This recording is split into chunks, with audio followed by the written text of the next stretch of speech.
Hey, Raider fans, buckle up because today we're diving deep into what's going on with the Las Vegas Raiders. Honestly, it's been a wild ride so far this season. There's no sugarcoating it. The offense is struggling, and the frustration around the team is growing every single week. We've all watched the games, analyzed the tape, and the numbers don't lie. When your offense is ranked near the bottom in scoring, red zone efficiency, and turnovers, there's a problem.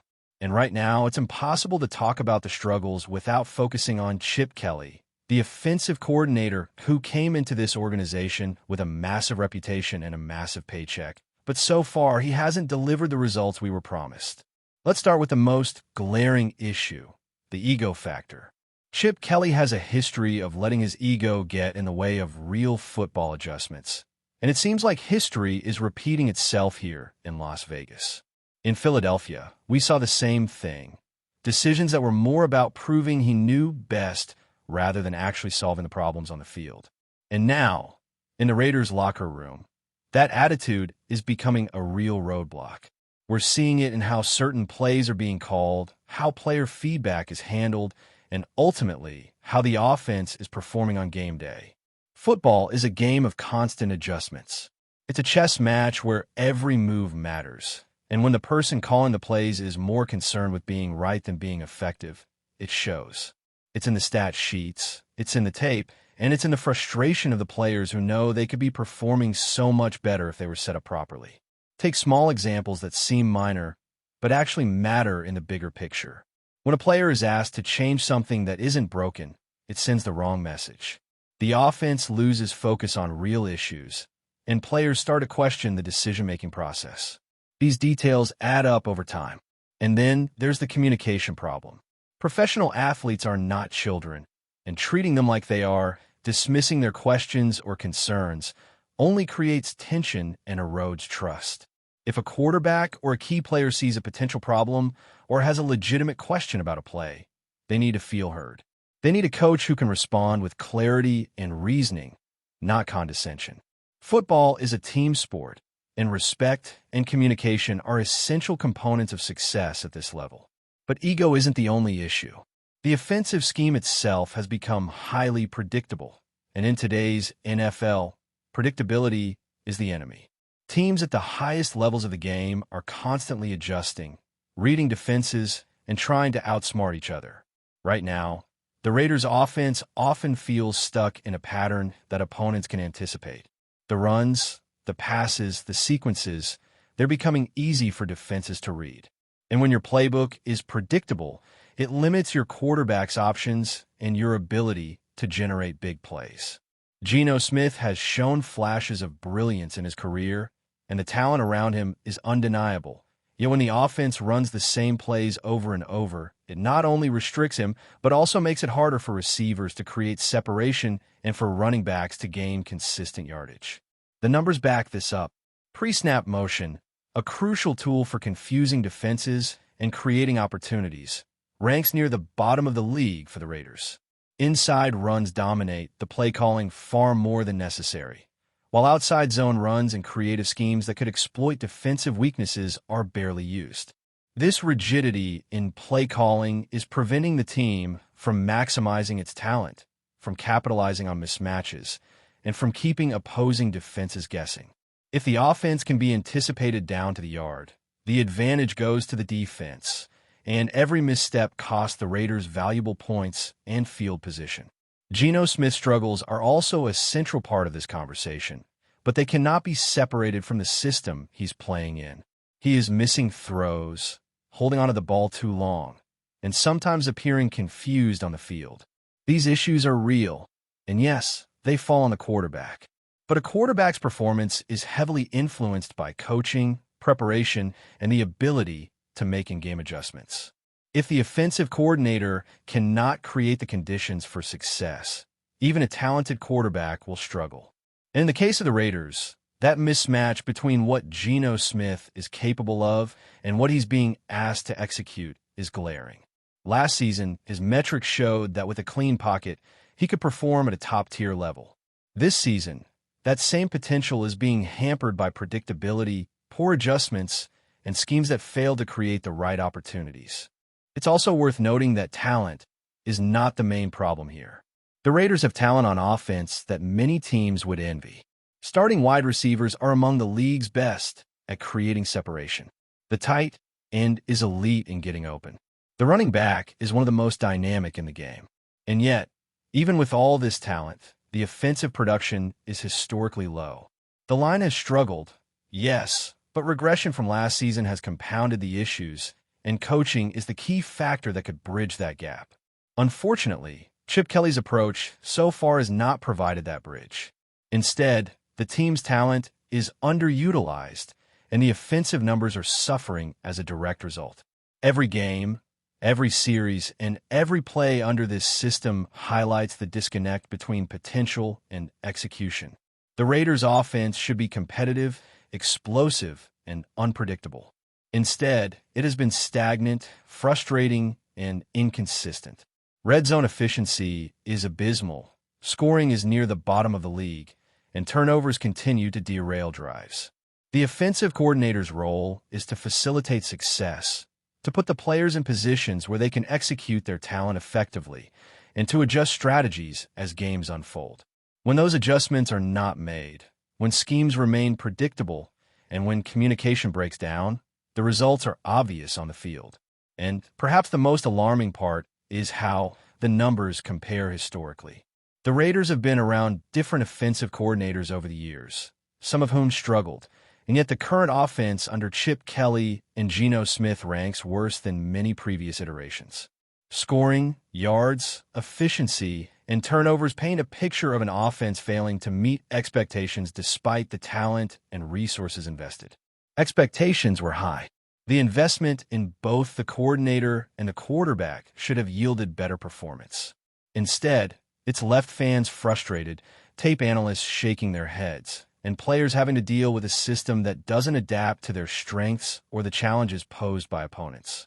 This season has already highlighted critical flaws in the Raiders' offensive strategy. If Chip Kelly is going to reverse this trajectory, it will require humility, adaptation, and a willingness to prioritize effective football over personal ego or outdated schemes. Right now, the offense feels stuck in a rut, and the path to improvement begins with acknowledging the reality of where they stand. The talent is there. The quarterback has the potential.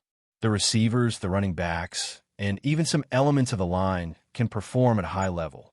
But unless the offensive coordinator finds a way to harness that talent and make the right adjustments in real time, the Raiders will continue to struggle to reach their potential. Now, let's dive into the quarterback situation, because this is where things start to get even more complicated. Geno Smith entered the season with high expectations. After all, he has shown flashes in previous years that put him in the top tier of quarterbacks when he's in the right system. He has a strong arm, good field vision, and the ability to make plays that can change a game in a single throw. But this season, those strengths are being masked by a combination of coaching inefficiencies and scheme mismanagement. It's impossible to look at his stats without acknowledging how much the offensive system has contributed to his struggles. He's throwing interceptions at an alarming rate, missing open receivers, and holding onto the ball longer than he should, all while facing pressure that could be mitigated with smarter play calling and more creative adjustments. And the frustration is evident. Watching Geno on tape, it's clear he's trying to do everything he can within the confines of the system, but the system isn't giving him the support he needs. When an offense relies so heavily on predictable runs and repetitive schemes, it forces the quarterback into difficult situations. Defenses know what's coming, and Geno is being asked to compensate for the predictability rather than being allowed to play instinctively and make the throws that highlight his talent.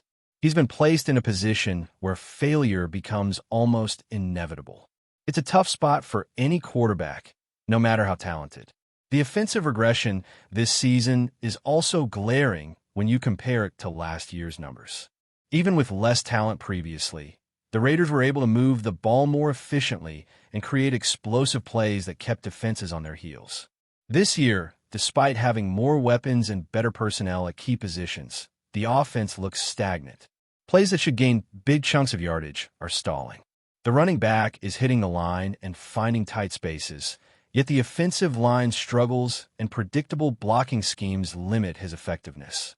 Receivers are running sharp routes, and creating separation, but the ball isn't getting to them consistently.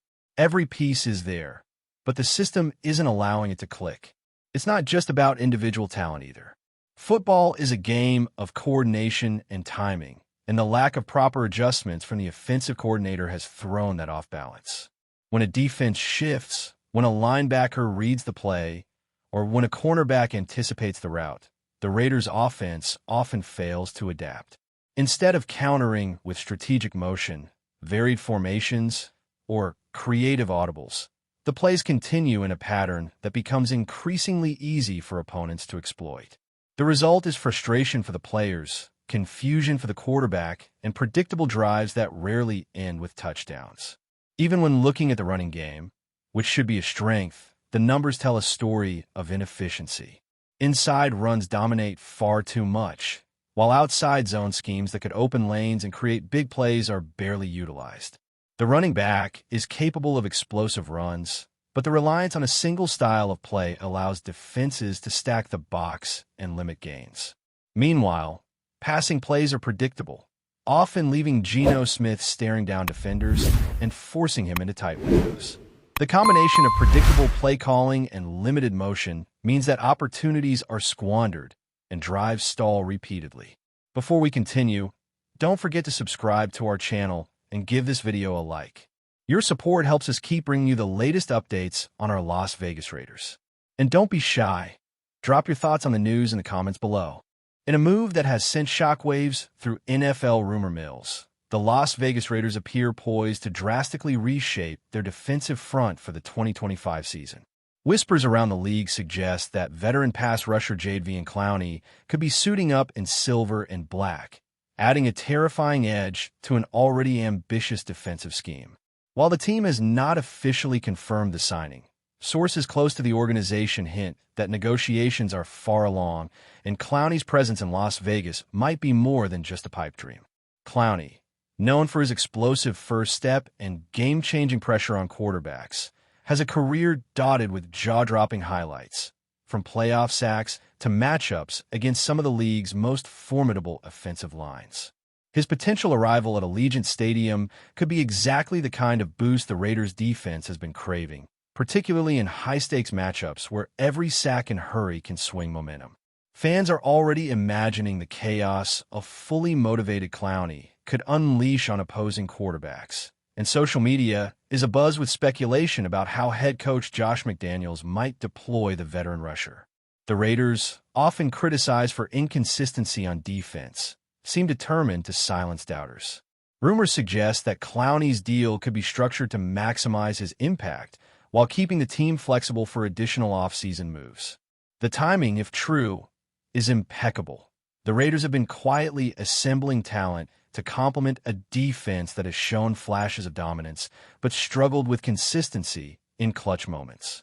A healthy, motivated Clowney would immediately change the dynamic of the AFC West, turning the Raiders into a nightmare for opposing QBs and injecting energy into a locker room hungry for respect. Insiders caution that nothing is official yet, but the buzz around Las Vegas is undeniable. For fans, the idea of Clowney patrolling the edge in black and silver is enough to spark excitement, debates, and even wild predictions for the 2025 season. Could this be the move that finally pushes the Raiders over the top?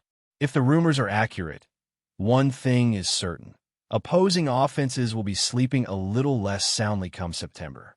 That's it for this update. If you enjoyed the video and want to stay updated with exclusive news about our Las Vegas Raiders, be sure to subscribe to our channel and hit that like button. We can't wait to hear your thoughts in the comments. See you in the next video.